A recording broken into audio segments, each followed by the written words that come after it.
So in this video, we're going to be looking at the Rowlatt Satyagraha.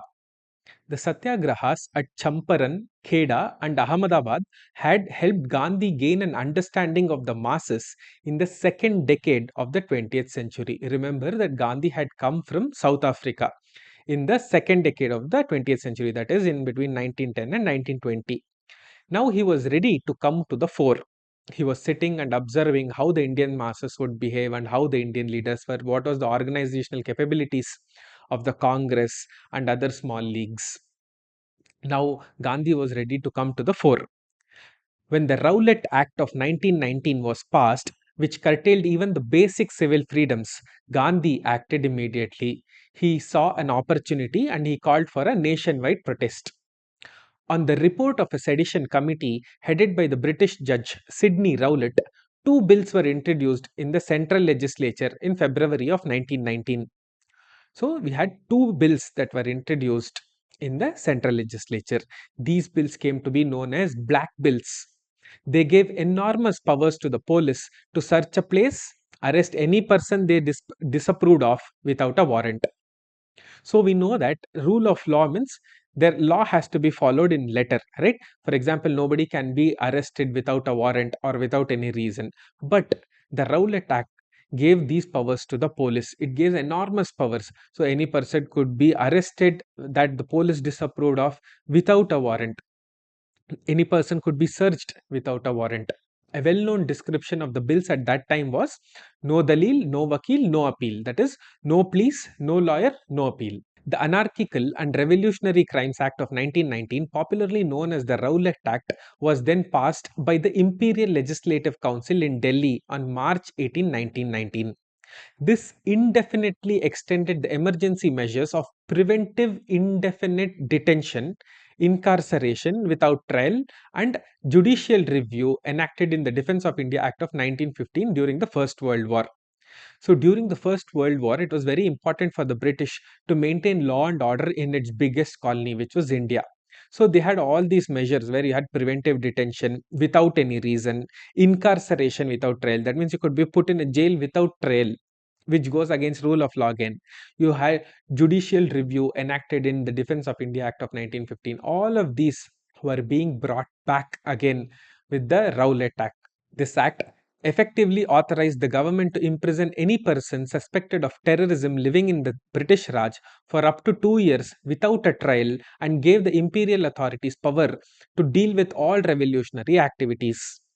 The whole purpose of the Rowlatt Acts were to prevent any revolutionary activities in the country.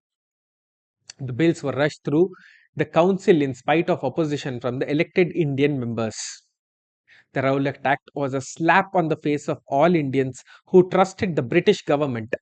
At the end of the World War, these Indians had expected relaxation of laws and constitutional reforms and perhaps even hoped for self-government. The Rowlatt Act was a reminder that the British were there to rule and at no cost were they going to live unless their hands were forced. Constitutional protest having failed, Gandhi stepped in and suggested that Satyagraha be launched. A Satyagraha Sabha was now formed. Old Home Rule leaguers were contacted and the Hartal was effected along with fasting and prayer. Home Rule leaguers, you would remember, would be somebody like Gopal Krishna Gokhale or Bal Gangadhar Tilak, right? So in addition, civil disobedience would be offered against specific laws. April 6th was to be the day of Rowlatt Satyagraha. However, the movement that emerged was very different from the movement that was planned. Delhi observed the Hartal on 30th March itself due to some confusion. There was considerable violence on the streets. This seemed to set a pattern now. Protests were accompanied by violence and disorder. Bombay and Gujarat were up in flames. Punjab, which was heavily repressed during the war and afterwards as well, reacted very strongly. Remember that Punjab and Bengal were the nerve centers for revolutionary activities. Forcible recruitment, unchecked spread of disease had taken a toll on them. In Amritsar and Lahore, the situation became very dangerous for the government and Gandhi tried to go and help there with the situation, but Gandhi was immediately kicked out and was sent to Bombay. In Amritsar, two local leaders were attacked on April 10th. The agitated local crowd attacked symbols of government control and power. What were the symbols of government control and power? The post office, town hall, and the telegraph office, right? Telegraph wires were cut so that there can be no communication for the government, because communication for the revolutionaries was already very difficult. The British establishment brought in vicious and the vitriolic Dyer to bring Punjab into control. Within 3 days, the dastardly Dyer would commit one of the greatest mass murders in the history of the world. The massacre of Jallianwala Bagh happened on April 13th. Hundreds were killed. Some estimates say up to 1,000 died. Immediately after the Jallianwala Bagh massacre, Punjab was placed under martial law. The repression was intensified by the British, and the Indians were forced to crawl on their bellies in front of Europeans in many places. On April 18th, Gandhi withdrew the Rowlatt Satyaghraha, not even 3 weeks into the Satyagraha. He knew that the force with which the British had quelled the Satyagraha and the general populace would not allow him to continue the Satyagraha as he wished. Gandhi would shortly begin planning for his first mega mass movement, the non cooperation movement. The experience of the Rowlatt Satyagraha would help him plan the non cooperation movement better.